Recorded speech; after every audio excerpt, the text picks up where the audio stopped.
Hello दोस्तों, मैं हूँ राइटर उत्तम और फिल्म हक की फिल्म थेरेपी का सेकंड पार्ट पे हम लोग तुरंत आ जाते हैं। फिल्म में नेक्स्ट चीज़ एक बहुत समझ वाली चीज़ है, वो है कि रिस्पेक्ट। जब इन दोनों वाइफ्स के बीच के इंट्रोडक्शन होता है और वो सेकंड वाइफ बता देती है कि कैसे वो पहले ही उसकी गर्लफ्रेंड थी और वो अपफ्रंट क्यों बता देती है, क्योंकि वो नहीं चाहती है कि उसकी बेइज्जती हो और वो रिस्पेक्ट चाहती है। और बाद में ये जो फर्स्ट वाइफ है उसे समझाती है कि किस तरीके से वो भी रिस्पेक्ट की हकदार है और शायद वो एक कॉमन पॉइंट ऑफ बॉन्डिंग बन जाता है दो औरतों के बीच में कि दोनों ही औरतों को रिस्पेक्ट चाहिए जो कि उन्हें नहीं मिल रहा था। तो ये चीज़ आप बहुत ध्यान से देखिएगा। This has to be seen very very carefully by all the male and the female audience. बहुत ध्यान से देखिएगा और इतनी खूबी से ये सीन लिखे गए हैं, इतनी खूबी से ये सीन परफॉर्म किए गए हैं कि मैं क्या कहूँ। Perfection perfection perfection. इसके बाद हम लोग नेक्स्ट टॉपिक पे आते हैं कि मैरिंग विदाउट थिंकिंग। किस तरीके से इमरान हाशमी अपना ईगो इंटैक्ट करने के लिए, जैसे उसे पता चलता है कि गर्लफ्रेंड की शादी हो गई, बिना कुछ सोचे वो एक दूसरी औरत से शादी कर लेता है और उससे वो बिल्कुल ही प्यार नहीं करता है। तो इसे कहते हैं मैरिंग विदाउट थिंकिंग, जो कि अपने आप में एक बहुत ही बड़ा ब्लंडर था और वो अ, दूसरे की ज़िंदगी बिल्कुल ही ख़राब करके रख देता है। फिल्म में एक सीक्वेंस आता है जब इमरान हाशमी से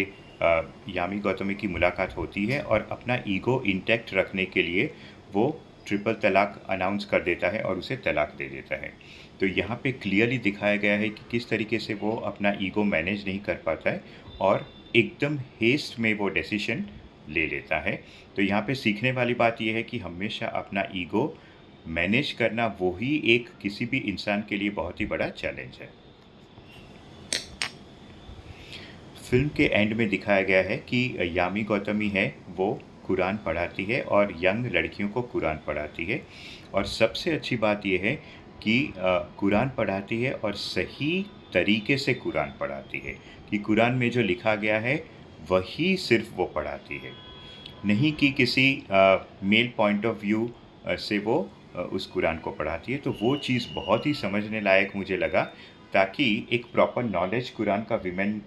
को मिले और विमेन को उससे एम्पावरमेंट मिले। एक पॉइंट में बहुत ही अच्छा दिखाया गया है कि किस तरीके से कुरान का मिस इंटरप्रिटेशन मौलवियों द्वारा होता है और किस तरीके से वो एक सेक्सिस्ट आइडियोलॉजी को आगे बढ़ावा देते हैं। तो ये भी पॉइंट मुझे बहुत ही अच्छा लगा, एक बहुत ही इम्पोर्टेंट पॉइंट था जो सोसाइटी को, विमेन को और सबको समझना चाहिए और एक्सेप्ट करना चाहिए कि कोई भी जो रिलीजियस टेक्स्ट है उसे आप अपने हिसाब से इंटरप्रिटेशन उसका नहीं कर सकते, क्योंकि अल्लाह द्वारा वो जो बनाई गई कुरान है वो इतनी ही महत्वपूर्ण धार्मिक ग्रंथ है। इनफैक्ट जो मुस्लिम्स है वो तो पढ़ते ही हैं। मैं खुद एक राइटर हूँ और मैंने खुद भी कुरान पढ़ी है और मैं जानता हूँ कि कितना बड़ा वो ग्रंथ है, कितना महान ग्रंथ है। तो उस ग्रंथ की पवित्रता को ध्यान रखते हुए जो ओरिजिनल है उसको ही लेके आगे चलना चाहिए, उसका कहीं पे भी मिस इंटरप्रिटेशन नहीं होना चाहिए। हाँ, और एक जगह टुवर्ड्स द एंड जब ये यामी गौतमी सुप्रीम कोर्ट में अपनी दलील खुद करती है, वो कहती है कि कुरान में भी ये भी लिखा गया है कि अगर एक आदमी ने फर्स्ट वाइफ की परमिशन के बगैर शादी कर ली तो उसे बहुत ही कोड़े पड़ने चाहिए। और वो सुप्रीम कोर्ट के जजेस को पूछती है कि कितने मर्दों को ऐसे कोड़े पड़े हुए हैं और कितनी सारी औरतें लाचार होकर रास्ते में भीख मांग रही है क्योंकि उन्हें ट्रिपल तलाक की वो शिकार हो गई है। तो ये मुझे पॉइंट बहुत ही वैलिड लगा कि कितना इम्पोर्टेंट पॉइंट उसने रेज़ किया है अपनी थिंकिंग से, अपनी फीलिंग से, अपनी स्टेटस से, अपनी पोजीशन से। और ये जो लास्ट का जो सीन है जहाँ पे वो अपनी खुद दलील रखती है, वो तो एक मास्टर स्ट्रोक था राइटर का, यामी गौतम के परफॉर्मेंस का। तो मेरे पास इनके लिए कोई वर्ड्स नहीं है कि मैं एक्सप्रेस कर सकूं कि कितनी एक्स्ट्रा ऑर्डिनरी कॉम्बिनेशन ये था राइटर का और परफॉर्मेंस का।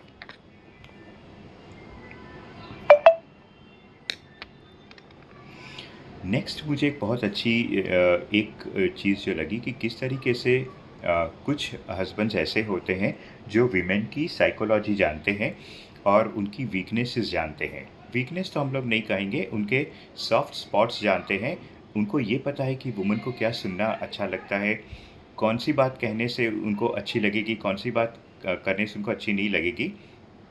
और वहाँ पे उनका मैनिपुलेशन शुरू हो जाता है। तो अपनी वाइफ़ को बेवकूफ़ बनाने के लिए वो थोड़े दिन के लिए इनिशियली अपना जो ओरिजिनल हाउस है उससे थोड़े ही दूर एक अपने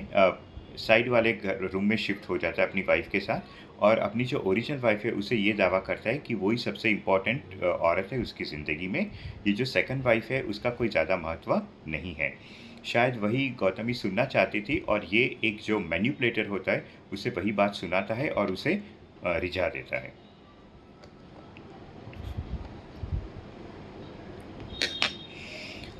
नेक्स्ट थेरेपी का जो पॉइंट है कि जब इमरान हाशमी की माँ उसे कहती है कि इसने तो सिर्फ बहुत सी औरतें ऐसी हैं जो अपने हस्बैंड को शेयर करती है, और उस वक्त जो यामी गौतमी का जो पेन दिखाया गया है, किस तरीके से उसने अपना सारा एग्जिस्टेंस अपने हस्बैंड के नाम कर दिया था, और वहीं पे उसे एक ऐसी नौबत आ रही है कि उसे अपना हस्बैंड किसी और औरत के साथ शेयर करना पड़ रहा है। तो उसका जो पेन दिखाया गया है और जिस तरीके से यामी गौतमी ने परफ़ॉर्म किया हुआ है, तो मैं तो एक सलाम देता हूँ यामी गौतमी की कि she is one amongst the finest actresses in the world, to be doing this role so perfectly, so immaculately, with so much of precision, with so much of maturity, and with so much of meaning. और एक चीज़ जो बहुत ही मुझे माने striking लगी कि किस तरीके से इमरान हाशमी की जो मदर होती है वो भी इस झूठ में शरीक हो जाती है और अपने बेटे की साइड लेके एक दूसरी औरत के प्रति वो नाइंसाफ़ी कितनी आराम से कर बैठती है। तो ये एक बहुत ही अजीब-सी चीज़ मुझे लगी। फिर हम लोग यहाँ पे इस फ़िल्म में मेंटल क्रूअल्टी भी देखने मिलता है कि कैसे वो यामी गौतमी को ऑफ़िस में कैसे उसकी इंसल्ट कर देता है, उसे तुरंत रवाना कर देता है, और फ़ोन पे भी उसे कहता है कि बार-बार फ़ोन किया तो मैं फ़ोन की लाइन डिस्कनेक्ट कर दूँगा। तो ये सब दोस्तों आप सुनते रहते हैं मेंटल क्रूअल्टी, तो ये मेंटल क्रूअल्टी के ही एग्ज़ाम्पल्स हैं। और इसमें मैं और एक एग्ज़ाम्पल भी जोड़ना चाहूँगा कि मल्टीपल प्रेगनेंसीज़, किस तरीके से मल्टीपल प्रेगनेंसी से उसका जो पूरा वजूद है वो सिर्फ़ एक माँ का बन जाता है, और वो बीवी तो रह ही नहीं जाती है, सिर्फ़ बच्चों की माँ बन के रह जाती है और वो बैकग्राउंड में रिसीड होती जाती है। और अब मैं ये कहना चाहूँगा कि और एक इम्पॉर्टेंट पॉइंट जो इसमें दिखाया गया है कि जो नई वाइफ़ आती है, ठीक है, वो उस बेचारी को लगता है कि मेरा महत्व अब सबसे ज़्यादा इस घर में है, लेकिन वो भूल जाती है कि थोड़े महीनों के बाद जिस तरीके से फर्स्ट वाइफ को ट्रीटमेंट मिलेगी, उसी तरह उसे भी ट्रीटमेंट मिलने वाली है, पर वो बेचारी समझ नहीं पाती है। अब मैं तो और एक पॉइंट कहना चाहूँगा कि फ़िल्म के एंडिंग में इमरान हाशमी जो है वो अपने कोट में से गुलाब का फूल लेके साइड में रख देता है, जो एक इतना सिंबॉलिक जेस्चर था कि वो आज तक प्रेम का महत्व समझ ही नहीं पाया, और शायद इसीलिए गुलाब जो एक प्रेम का चिन्ह है वो अपने पॉकेट से निकाल के वहाँ पे रख देता है। और मेरा क्लोजिंग स्टेटमेंट यही है, क्योंकि ये एक पूरा कोर्ट-रूम ड्रामा है, मेरा क्लोजिंग स्टेटमेंट यही है कि ये जो फ़िल्म है हक़, ये एक बेस्ट फीचर फ़िल्म का अवार्ड इसे मिलना चाहिए, बेस्ट एक्टर एक्ट्रेस का अवार्ड मिलना चाहिए, बेस्ट स्क्रीन प्ले का अवार्ड मिलना चाहिए, और बल्कि इस साल के जितने भी जो मेजर इंडियन फ़िल्म अवार्ड्स हैं, वो सारे के सारे अवार्ड्स मैं हक़ फ़िल्म के नाम पे मैं भगवान से प्रार्थना करता हूँ कि वो सारे के सारे अवार्ड्स फ़िल्म हक़ को मिलें। Very all the best to each and every performer in the film, and